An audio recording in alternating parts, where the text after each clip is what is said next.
Ada mu'alaf masuk Islam, orang Cina, sahabat saya.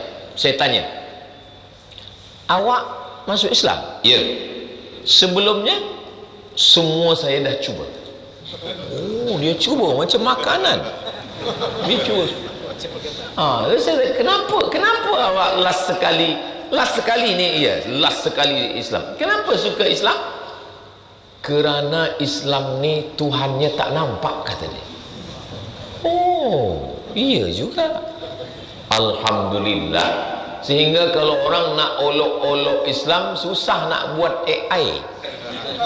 Sebab Tuhan tak nampak. Itulah tauhid. Lillahi ma fis samawati wa ma fil ard. Apa yang ada di langit, apa yang ada di bumi, milik Allah. Saya dari Sumatera, Indonesia, pergi ke Mesir. Di Mesir berjumpa dengan orang Mesir, togak, tinggi, besar, mancung. Saya kecil, pendek, pesek, hitam. Saya tak merasa diri saya kecil. Dia hamba Allah, saya hamba Allah. Dia berjantung, saya berjantung. Berdegup, berdetak, mati dia, mati saya. Apa yang saya takutkan? Saya tak ada keluarga. Rahmati dia. Allahumma ghfir lahu, ampunkan dosa orang ini, warhamhu, rahmati dia. Semoga mati-mati.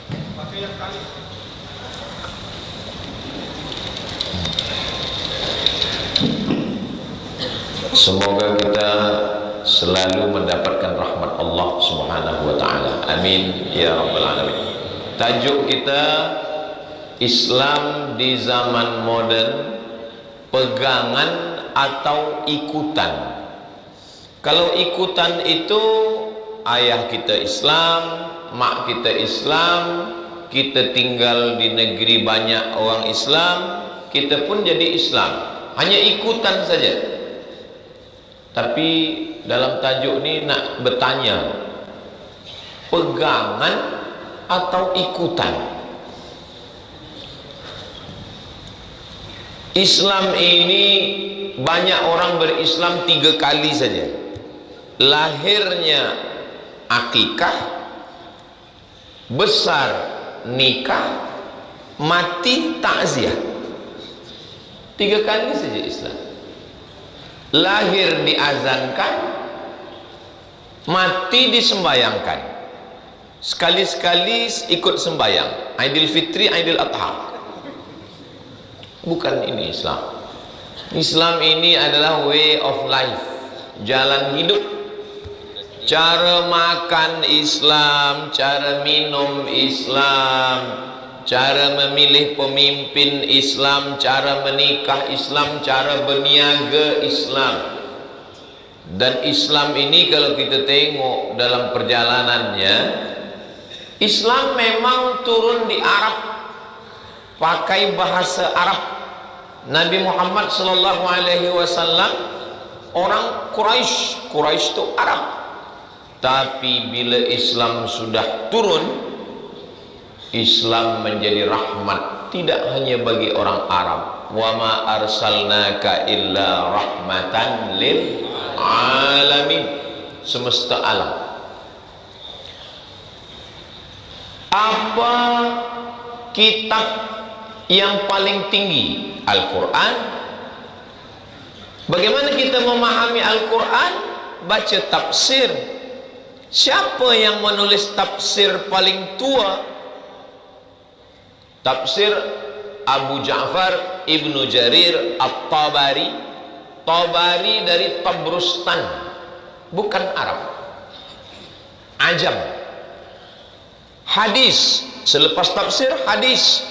Hadis paling tinggi Imam Al-Bukhari.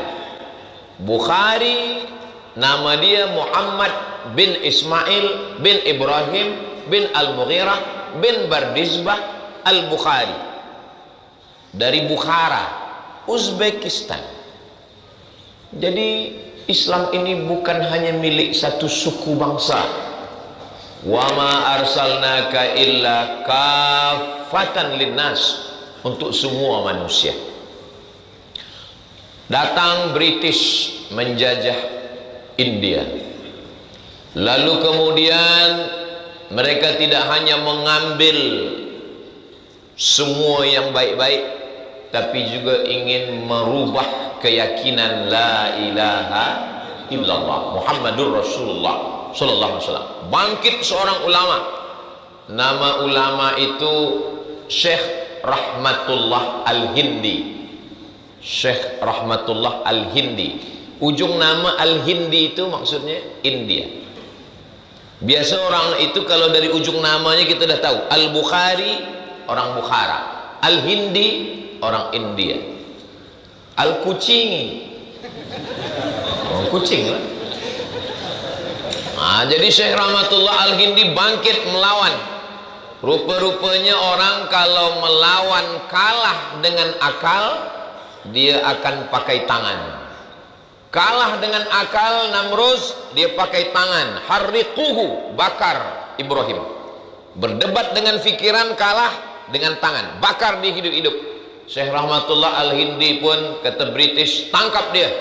Syekh Rahmatullah Al-Hindi lari menyelamatkan diri ke Riyadh. Sampai di Riyadh, dia teruskan perjalanan ke kota Makkah Al-Mukarramah.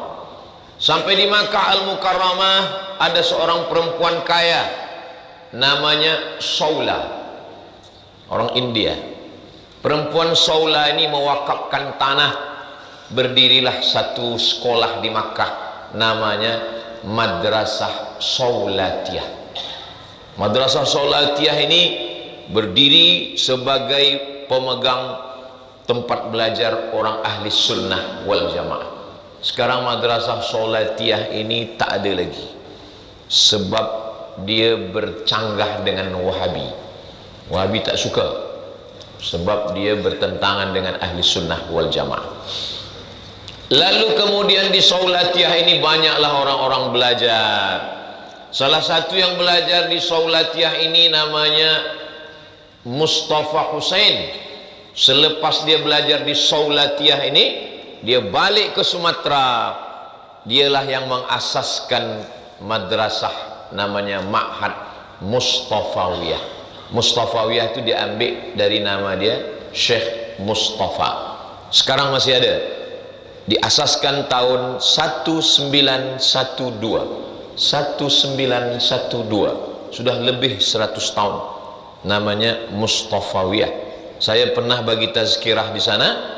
Jumlah student penuntutnya 17.000 orang. Perempuan saja 5.000 orang. Belum lagi alumni yang begitu banyak, ramai. Itu barakah dari seorang bernama Syekh Rahmatullah Al-Hindi di kota Makkah Al-Mukarramah, di tanah Arab. Tapi yang buat sekolah Syekh Rahmatullah Al-Hindi. Dia menulis kitab, nama kitabnya Izharul Haq, 2 juzuk setebal 2 Quran. Izharul Haq. Nanti cari di www.google.com. Download PDF, boleh print. Izharul Haq. Datang seorang lelaki membeli kitab Izharul Haq, dia simpan di belakang rumah dia. Kemudian datanglah orang mengajak. Dia berjual garam. Lelaki ini berjual garam. Tiap-tiap hari datang orang mengajak untuk mengganti akidah dari la ilaha illallah Muhammadur Rasulullah kepada akidah yang lain. Usahlah ikut Islam. Islam ni agama ikutan sahaja. Tiap-tiap hari anak dia yang menjual garam ini tak tahan hati, dia pergi ke belakang rumah, dia tengok-tengok ada kitab Izharul Haq, dia baca, dia hafaz. Nama budak yang membaca dan menghafaz ni namanya Ahmad Deedat, di Afrika Selatan. Ayah dia berjual garam di Durban, membuat satu lembaga namanya IPCI, Islamic Propagation Center International. Lalu kemudian dia menjadi seorang pendebat, mengikut Syekh Rahmatullah Al-Hindi. Lalu kemudian dia punya murid lagi, Itulah dia yang sekarang sedang berada di Malaysia, namanya Dr. Zakir Naik. 3, Syekh Rahmatullah Al-Hindi, Ahmad Dedan. Jadi mereka ini adalah orang-orang yang ingin umat Islam ini tidak hanya ikut-ikut. Mereka mendirikan madrasah, mendirikan sekolah, lembaga, menulis kitab. Lalu kemudian saya bagi tazkirah Pulau Sumatera paling atas sekali Aceh. Di bawah Aceh ni Kesultanan Melayu Delhi, nama kotanya Medan, Sumatera Utara. Saya di sana bagi tazkirah di Masjid India. Saya tanya, bila Masjid India ni berdiri?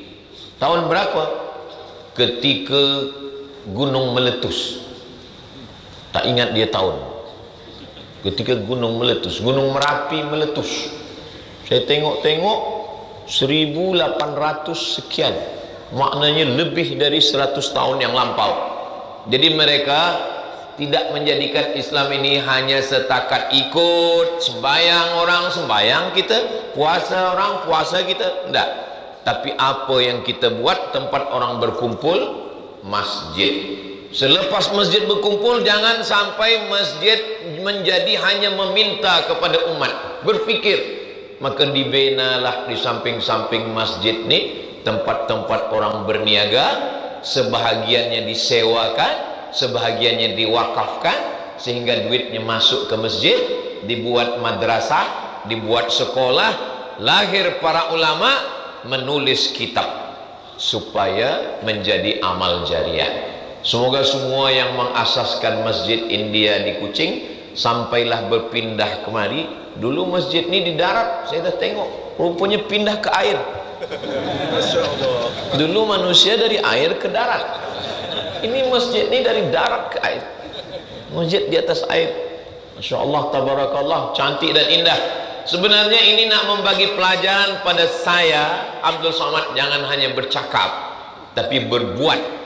Mereka dulu berbuat, sebab cakap ni boleh hilang. Berapa banyak ulama-ulama dulu yang berkhutbah, bertazkirah, hilang. Tapi yang mewakafkan tanah, yang mewakafkan masjid, yang mewakafkan tulisan kitab, manusia mati ini hilang semua. Harimau mati meninggalkan belang, gajah mati meninggalkan gading, manusia mati meninggalkan hutang. Manusia mati meninggalkan nama. Yang kita nak tinggalkan ni nama baik atau nama buruk. Tapi mereka tidak mahu nama dia disebut-sebut. Tak ada dia sebut nama masjid apa tu? Masjid As-Somad. Kenapa As-Somad? Sebab yang mengasaskannya Abdul Somad. Tak salah juga, tidak salah. Orang sudah meninggal dunia tidak riak. Tapi mereka ingin membawa satu nama, Masjid India. Jadi orang yang di kampung saya sana di Riau, Sumatera, mereka mesti tahu bahawa di Kuching ni ada satu Masjid India. Nanti kalau datang kemari, singgah ke Masjid India. Jangan lupa sebelum ke Masjid India, minum teh tarik dulu. Mudah-mudahan pertemuan kita ini diberkati Allah SWT. Itu yang pertama dulu yang ingin saya sampaikan. Sir ala barakatillah, berjalanlah di atas muka bumi untuk mencari keberkatan Allah. Siru fil ardi, berjalan di muka bumi. Tengok macam mana mereka berjalan, pergi ke seluruh dunia, ke Afrika, Durban, mendirikan Islamic Propagation Center International, sampai ke Kuching, mengasaskan masjid, sampai ke KL Semenanjung, Masjid India, sampai ke Sumatera, Masjid India. Saya waktu kecil-kecil dulu, bila nak Aidilfitri, itu pak cik saya, ayah saya, mak saya pasti bertanya, dah beli kain? Masa kecil dulu kain yang masyhur namanya kain madras. Dah besar ni baru saya tahu rupanya madras tu nama kota di India, Madras. Dan tadi waktu saya minum saya tengok Madras, oh nama tempat minum, Madras. Budak Melayu bermain gasing sambil berkipas. Belum sampai ke Kuching kalau belum minum di Madras. Dia teringat. Lalu kemudian bagaimana selepas kita tegakkan masjid, macam mana supaya anak-anak kita ni yang di akhir zaman fitnah yang luar biasa ini, supaya dia boleh Islam ni jangan hanya ikut-ikut saja.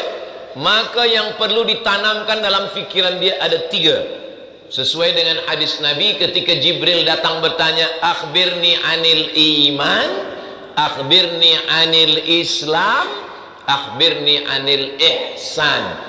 3 asas ditanamkan di dalam diri anak kita. Yang pertama, iman.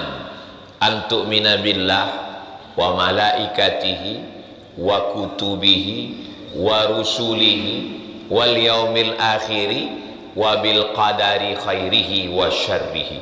Kalau di tempat lain saya bagi tazkirah ini saya terjemahkan. Tapi di Masjid India di Kuching ni saya tengok dari matanya dah faham semua. Inilah hebatnya jamaah di Kuching. Antu'mina billah, hanya Allah saja. Jangan bertuhan pada kayu, jangan bertuhan pada batu, jangan bertuhan pada hantu. Tapi bertuhanlah kepada la ilaha illallah Muhammadur Rasulullah sallallahu alaihi wasallam. Ada mu'alaf masuk Islam, orang Cina, sahabat saya. Saya tanya, awak masuk Islam? Ya. Sebelumnya semua saya dah cuba. Oh, dia cuba macam makanan. Dia cuba. Saya, kenapa awak last sekali ni, iya, last sekali Islam. Kenapa suka Islam? Kerana Islam ni Tuhannya tak nampak, kata dia. Oh, iya juga. Alhamdulillah. Sehingga kalau orang nak olok-olok Islam, susah nak buat AI. Sebab Tuhan tak nampak. Profesor dari UKM, Universiti Kebangsaan Malaysia, datang ke Pekanbaru Riau buat seminar. Lalu kemudian dia mengatakan, dulu orang-orang Greek, Yunani itu ingin Tuhan itu nampak, kata dia. Dan kalau kita tengok dalam Al-Quran pada masa Nabi Musa alaihissalam, Bani Israel meminta, ya Musa, lan nu'mina laka hatta narallaha jahrah.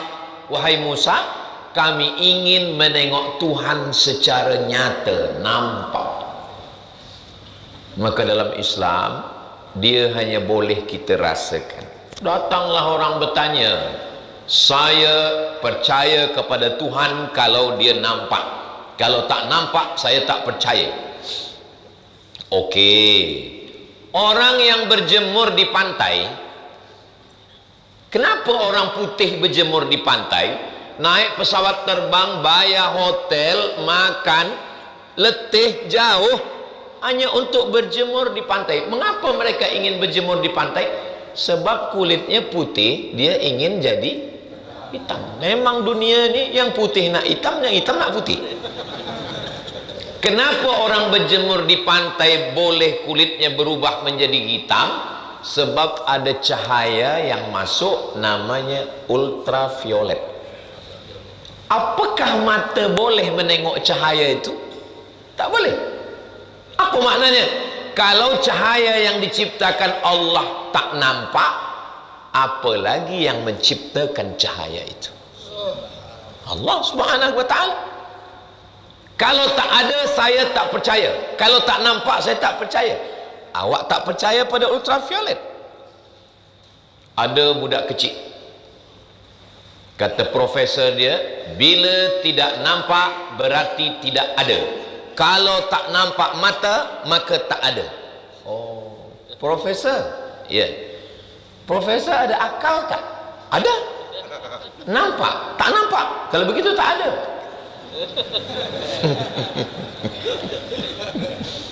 Cinta, benci, sayang, rindu nampak kepada istrinya. Aku mencintaimu setulus hati. Yang senyum yang budak kecil pula. Maka Perasaan itu tak nampak. Yang nampak apa? Yang nampak adalah bukti daripada cinta. Kerana suami mengatakan cinta pada isteri, istrinya bertanya, kalau memang betul cinta, manalah buktinya? Buktinya surat rumah, surat kereta, nama engkau. Cinta tak nampak, benci tak nampak, marah tak nampak, sebab dia ada di dalam. Kalau rasa tak nampak, apa lagi yang menciptakan rasa itu? Allah Subhanahu wa taala. Akal tak nampak, kalbu tak nampak. Begitulah Allah. Jangankan nak menengok Allah, muka kita pun kita tak nampak. Muka kita pun kita tak nampak. Bila manusia ni menengok muka dia? Ketika dia musafir, panas, dia berhenti di kulam bawah pokok kayu. Ada pokok kayu yang rimbun, rindang. Di bawah tu ada kulam. Dia nak minum. Manakala dia nak minum, ternampak muka dia. Dia pun terkejut. Ini muka. Itulah asal muasal awal orang membuat cermin yang berubah menjadi selfie. Muka kita sendiri pun kita tak nampak. Orang lainlah yang menengok muka kita. Selepas ada cermin, cermin tolong kita nak menengok muka kita. Tapi cermin tak jujur. Telinga kanan nampak sebelah kiri. Maka bila orang selfie sambil makan, orang komen bawah, ustaz makan sebelah kiri lah. Sebab dia tak tahu, sebab ni guna cermin. Maknanya Allah Ta'ala dia maha ada, tapi dia tidak ditengok. Bila kita menengok Allah Ta'ala, wujuhu yawma idzin nadhirah, nanti muka wajah manusia bercahaya. Dulu susah nak bercakap tentang macam mana mu bercahaya. Macam wujuhu yawma idzin nadhirah, kenapa wajah bercahaya? Ila rabbiha nadhirah, kerana memandang asiyuhus samawati wal ard. Susahkah bagi Allah membagi makan pada ikan kecil di tengah laut, padahal ada ikan yang besar? Wala ya'uduhu hifdhuhuma wa huwal aliyyul azim. Itulah puncak tauhid. Itu maka kalau ayat kursi ni kita baca, setan takut. Kenapa? Karena ayat kursi menanamkan tauhid yang sangat kuat. Begitu kalau kita nak tanamkan tauhid ke anak kita, supaya anak kita jangan ikut-ikut, tapi dia berpegang. Dulu, ini cerita orang dulu. Orang sekarang kalau dia nak kuatkan anak dia, sebelum tidur baca ayat kursi, pagi lepas subuh baca ayat kursi, lepas maghrib baca ayat kursi, lepas sembahyang supaya engkau kuat. Kalau dulu tak macam tu. Cepat tidur, ada hantu. Dulu. Sekarang alhamdulillah tauhid sudah menjadi lebih baik karena sudah mengaji, baca. Jangan takut. Ustaz Abdul Somad terbang dari Sumatera ke Semenanjung, Kuala Lumpur. Dari Kuala Lumpur ke Kota Kinabalu. Dari Kota Kinabalu ke Miri. Dari Miri ke Kuching. Adakah Ustaz Abdul Somad merasa asing? Tidak. Kenapa? Sebab bumi tanah yang saya pijak adalah bumi Allah, dan manusia yang saya jumpai adalah hamba Allah. Itulah tauhid. Lillahi ma fis samawati wa ma fil ard. Apa yang ada di langit, apa yang ada di bumi, milik Allah.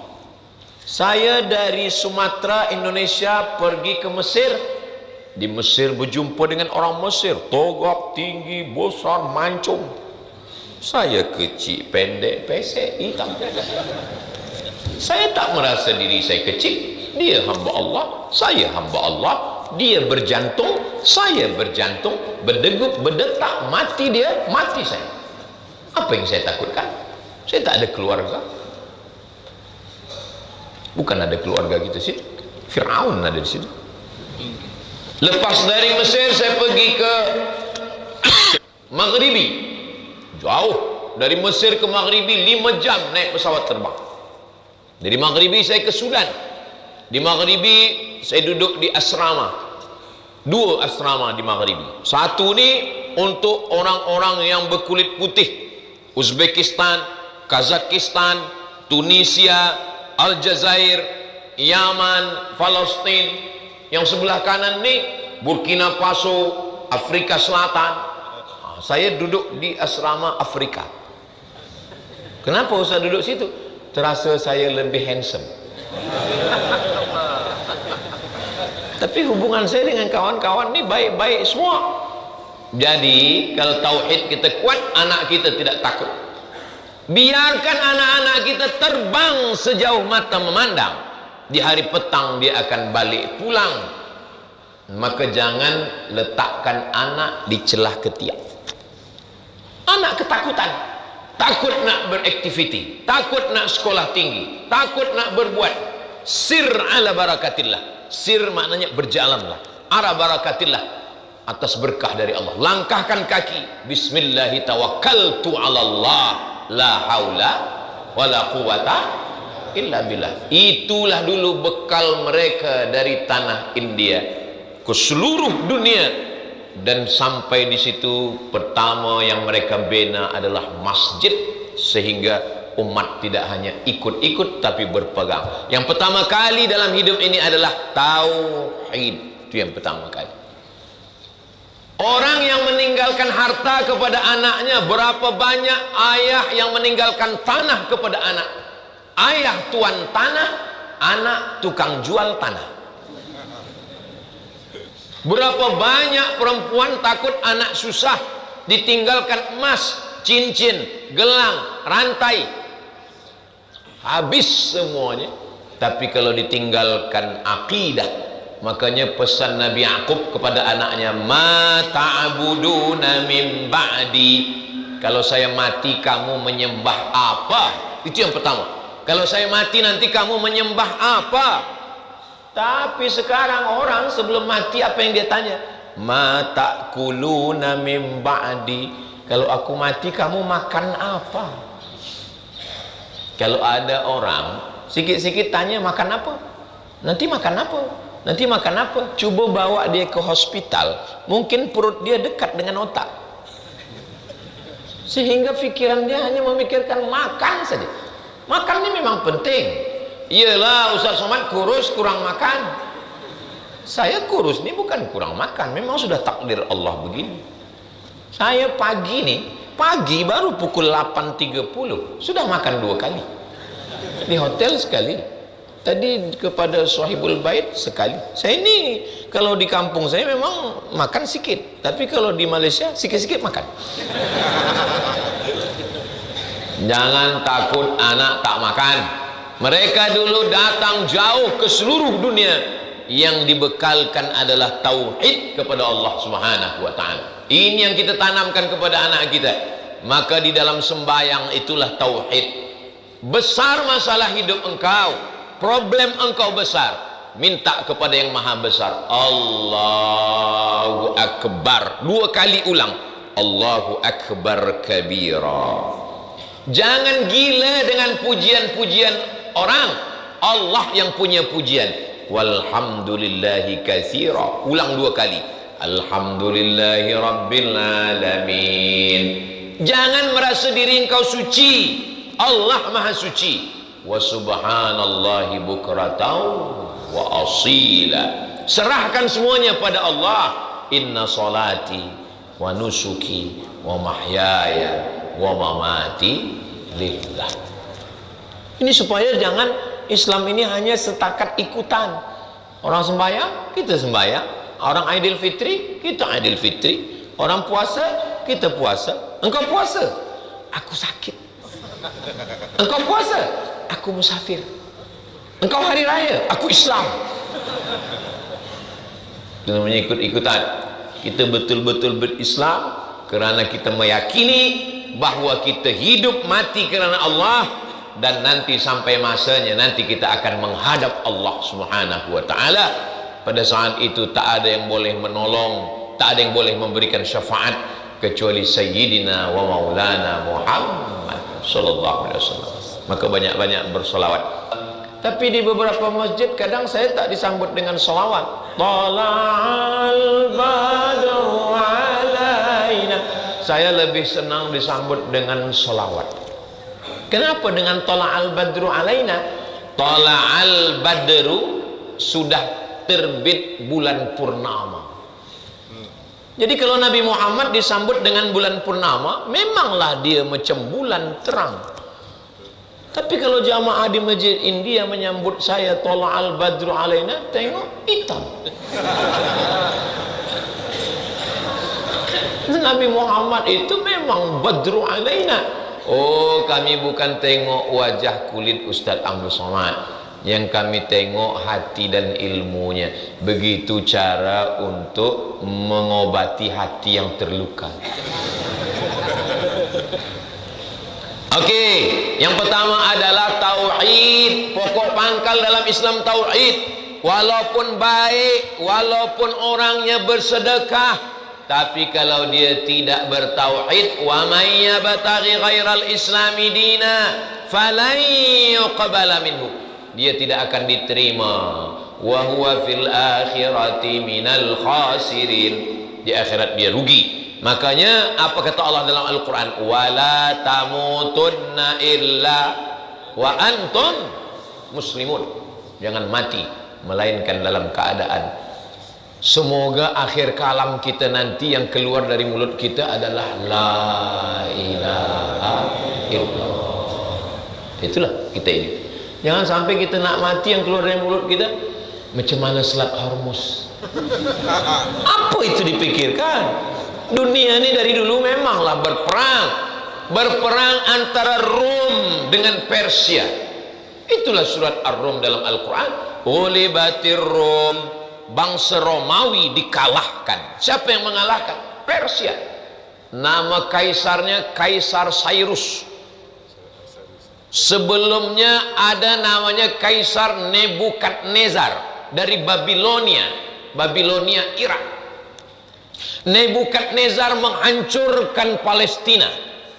Masjid yang dibina oleh Nabi Sulaiman dihancurkan Nebukadnezar. Mati Nebukadnezar, naik Cyrus. Memang dunia ini macam itu dulu. Babilonia, hancur Babilonia, naik Persia. Hancur Persia, naik Rom. Hancur Rom. Seorang panglima perang namanya Jenderal Hormuz. Siapa yang mengalahkan dia? Yang mengalahkan dia adalah Khalid bin Walid radhiyallahu anhu. Dunia ini memang begitu. Ada baik, ada buruk. Jadi kalau ada orang terlampau memikirkan dunia, hai guys, dunia ini bukan baru semalam. Dunia ini dari dulu. Ada Kabil, ada Habil, ada Ibrahim, ada Namruz, ada Musa, ada Fir'aun, ada Isa, ada Titus, ada Nabi Muhammad SAW, ada Abu Jahal, Abu Lahab, ada kamu, ada aku. Memanglah dunia ini macam itu dari dulu. Yang penting kita istiqamah. Ya Rasulullah, ausini, beri saya satu pesan. Wa aujiz, tapi jangan banyak-banyak. Aujiz, singkat. Bagi saya satu pesan. Apa kata Nabi? Qul amantu billah. Katakan aku beriman kepada Allah. Tsumastaqim, istiqamahlah. Dulu orang kata jangan baca buku ini jahat, jangan tonton ini tak elok, jangan dengar ini atheist, ini tak bertuhan, ini mulhid, ini musyrik, ini kafir. Dulu cikgu boleh larang. Sekarang bila saya larang murid-murid jangan baca buku ini ya. Apa nama bukunya Ustaz? Bukunya adalah ini. Ya, dia cari PDF, dia scan, dia print, dia baca. Makanya kita tidak boleh melarang anak-anak kita. Yang boleh kita lakukan hanyalah memberikan pengetahuan dan menanamkan bahwa engkau dilihat oleh Allah Subhanahu wa taala. Anta'budallaha ka'annaka tarah, menyembah Allah seakan-akan kau memandang Allah. Tapi saya tak boleh memandang Allah. Fa illam takun tarah, kalau engkau tidak memandang Allah, Allah lah memandang engkau. Ini yang disebut dengan tauhid. Tauhid satu. Wahada yuwahidu, mensatukan, mengesakan Allah. Sebelum matahari terbit, itulah ayat yang kita baca. Rakaat pertama sebelum subuh, qul ya ayyuhal kafirun. Rakaat kedua, qul huwallahu ahad. Esa, tunggal, satu, tak berbilang. Meminta hanya kepada dia, Allahus, bukan ini. Ini Abdus Somad, ini hamba Allah. Ini bukan hamba, ini hamba Allah. Allahus Somad. Lam yalid wa lam yulad wa lam yakul lahu kufuwan ahad. Yang pertama. Yang kedua yang kita tanamkan pada anak-anak kita, antashhada an la ilaha illallah wa anna muhammadar rasulullah wa tuqimas shalah, sembahyang, wa tu'tiyaz zakah, bayar zakat, wa tasuma ramadan, puasa Ramadan, wa tahujjal baita, berhaji ke Baitullah. Panjang umur, sehat badan, mudah-mudahan kita berhaji umrah ke Baitullah. Kenapa saya mesti sembahyang? Ada pemimpin dari Jerman, nama pemimpin Nazi, namanya Hitler. Kata orang Hitler tak percaya pada Tuhan. Katanya dia tidak beragama. Cuba tengok gambar-gambar Hitler. Kalau dia berpegang pada tungkat, kepala tungkatnya gambar burung nasar. Kalau dia tegak, di belakang mesti ada gambar burung besar. Dan kalau dia punya kereta, di kepala kereta itu gambar burung. Manusia kalau tidak mempertuhankan Allah, dia akan mempertuhankan burung, macam Hitler. Orang kalau tidak mempertuhankan Allah, dia akan mempertuhankan cincin. Saya pun guna cincin juga. Baru teringat cincin tinggal di bilik. Tapi saya guna tidak saya menyembah dia. Saya hanya guna sebagai hiasan sebab saya suka. Tapi orang yang tak tahu dia sangka saya sembah cincin. Ustaz, ya, itu cincin Ustaz ada magic-magicnya. Oh, kata saya, iya ada magic nih. Apa magicnya? Ini kalau dipakai, kita duduk di tempat makan tak bayar. Kata saya. Hebat. Kenapa tak bayar? Sebab kita duduk aja. Kita duduk tak makan, kalau makan baru bayar. Rusak tauhid kita kalau mengatakan ada itu. Maka kita bertuhan kepada Allah. Macam mana cara menyembah Allah? Cara menyembah Allah bukan tegak di panas terik berpeluh-peluh. Cara menyembah Allah bukan berguling-guling di pasir. Cara menyembah Allah, idza kuntum ila salati faghsilu wujuhakum, basuh muka, wa aydiyakum ilal marafiq, tangan sampai siku, wamsahu bi ru'usikum, kepala hingga telinga, wa arjulakum ilal ka'bain, kaki hingga mata kaki. Tapi saya kotor belum mandi, mandi taubat. Saya ada hadas besar, mandi junub. Mandinya di mana? Di bilik. Saya mandi ke sungai, di kucing boleh? Elok. Apalagi kalau mandi di kucing ni bukan cuma dosa hilang, orangnya hilang. Mandi bersih, selesa. Selepas itu baru kita sembahyang, bersih. Sembahyang ini tempat bersih, bersih, badan bersih, pakaian bersih, hati bersih. Pakaian bersih, alhamdulillah. Saya kalau bagi tazkirah di kampung saya pakai baju biasa saja. Cobalah tengok video-video saya di Sumatera, pakai baju biasa. Tapi saya sedang di Kuching, saya pakai baju ini. Baju ini biasa saya pakai kalau nak akad nikah. Pakaian bersih, badan bersih, mandi dulu tadi, tempat bersih, hati bersih. Bersihkan hati, hasad, dengki, dendam, marah, busuk hati, bersihkan semua. Maka selepas itu kita baca doa, Allahumma ja'alni minat tawwabin wa ja'alni minal mutatahhirin wa ja'alni min ibadikas salihin. Macam mana cara menyembah Allah? Angkat tangan, Allahu Akbar, iftitah, Fatihah, ayat, ruku, i'tidal, sujud, duduk, sujud, tasyahud, salam. Mana ada sembahyang satu rakaat? Witir. Witir 3, satu rakaat pun sah. Satu rakaat witir pun sah. Dah letih betul nak tidur, witir satu rakaat. Letih betul Ustaz Abdul Somad. Jangan baca iftitah, jangan baca ayat, Fatihah saja. Lepas tu ruku, i'tidal, sujud, duduk, sujud, tidur. Saking letihnya tertidur di atas sajadah. Assalamualaikum warahmatullahi, terus tertidur. Tidur dalam keadaan berwudu, dalam keadaan suci. Malaikat mendoa-doakan, meninggal kita di situ, husnul khatimah insyaallah. Begitulah yang kita inginkan, mendekatkan diri kepada Allah Subhanahu wa taala. Subuh, zuhur, asar, maghrib, isya, masuk masjid, tahiyatul masjid. Tadi kami tengok Ustaz tak ada tahiyatul masjid. Ada, saya masuk ke dalam. Kenapa saya jelaskan ini? Jangan ada dusta di antara kita. Nah, tapi sunat, tak wajib.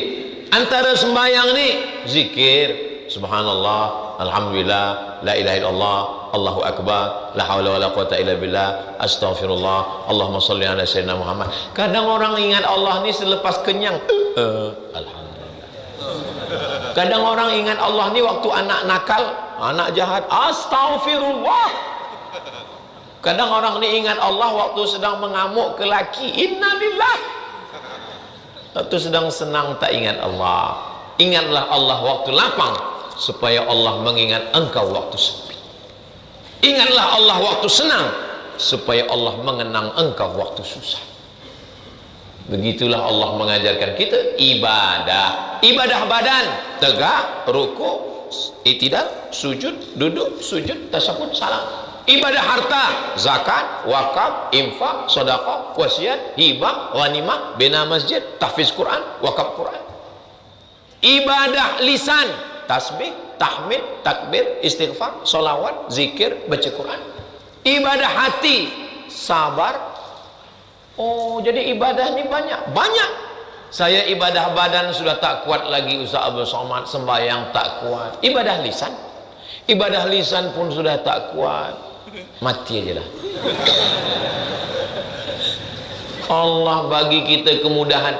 La yukallifullahu nafsan illa wus'aha. Sanggup keempat-empatnya. Saya ibadah badan kuat, ibadah harta kuat, ibadah lisan kuat, ibadah hati kuat. The best. Tak sanggup ibadah badan, ibadah lisan. Tak sanggup ibadah lisan, ibadah hati. Apa ibadah hati? Ridha menerima takdir Allah. Itulah ibadah hati. Saya tengok awak ni duduk dari tadi, baca Quran tidak, berzikir tidak. Apa ibadah awak? Duduk aja, diajak sembahyang tak kuat, baca Quran tak kuat. Tapi bila dipanggil, ayo makan, bangkit. Allah Subhanahu wa taala Maha tahu. Nampaknya yang bercakap ni Ustaz Abdul Somad, nampaknya yang gambarnya besar di luar di pintu Abdul Somad, nampaknya kamera ni menghadap ke Abdul Somad, tapi boleh jadi yang duduk di belakang lebih ikhlas daripada Abdul Somad. Betul? Betul kata dia. Memanglah betul, takkan saya cakap tak betul. Tapi walaupun betul, jaga jugalah hati saya. Ini yang kedua. Yang pertama tu, kalau supaya kita jangan sampai hanya ikut-ikut saja, kuatkan akidah dulu. Kuat akidah ni mesti mengaji dengan para ulama, wujud, qidam, baqa, mukhalafatul hadisi, nafsi, ilmu, basar, ka'alam. Akidah ahli sunnah wal jamaah disusun oleh dua imam. Yang pertama Imam Abdul Hasan al-Ash'ari, yang kedua Imam Abu Mansur al-Maturidi. Imam Abu Mansur al-Maturidi kuburnya di Uzbekistan.